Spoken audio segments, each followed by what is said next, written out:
Good evening, I'm Maurice Dubois. I'm John Dickerson. Tonight, President Trump is in the Netherlands for a meeting of NATO allies. The summit is taking place as a fragile, hours-old ceasefire between Israel and Iran appears to be holding. Back in Washington, the administration is disputing an early U.S. intelligence assessment of the damage done by the American airstrikes. According to a CBS News poll out this evening, a vast majority of Americans say Iran having a nuclear weapon would be a, quote, very serious or somewhat serious threat to both the U.S. and to Israel. Still, a majority of those polled, 56%, do not approve of the U.S. military strikes on Iran. Our senior White House correspondent, Ed O'Keefe, is traveling with the president.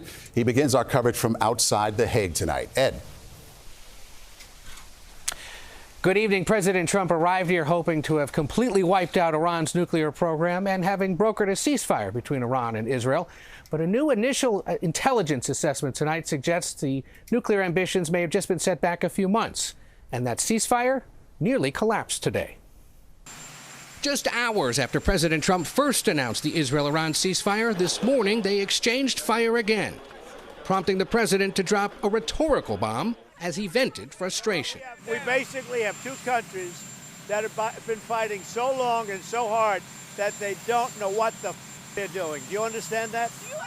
Aboard Air Force One, the president called Israeli Prime Minister Benjamin Netanyahu to demand peace.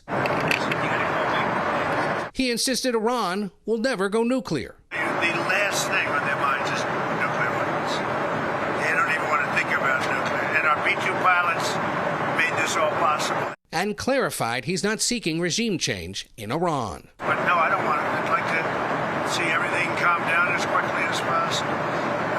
Regime change takes chaos, and ideally we don't want to see so much chaos. That the ceasefire appears to be holding at all is a significant accomplishment for the president.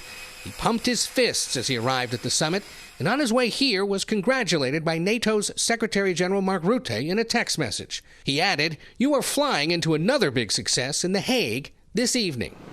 That success is convincing most NATO members to start spending more on their militaries.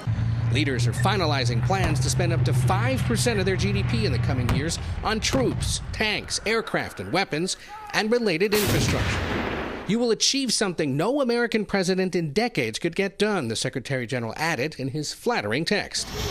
But as Russia bombards Ukraine, as it did again today, attacking 3 cities, that war remains a big focus of this summit.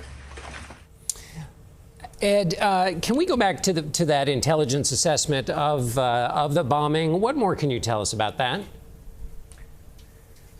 So CBS News has learned a classified preliminary assessment by the Defense Intelligence Agency has found that Iran's nuclear ambitions may have just been set back by a few months because those 3 nuclear sites struck over the weekend were damaged but not completely obliterated, as the president has claimed. The White House is pushing back on this report tonight, saying it's flat out wrong and that it's being peddled by a, quote, low-level loser in the intelligence community. But one source tells CBS News that these kinds of preliminary assessments are thoughtfully prepared and ultimately tend to hold up. Okay, Ed O'Keefe at The Hague tonight with the president. Thank you.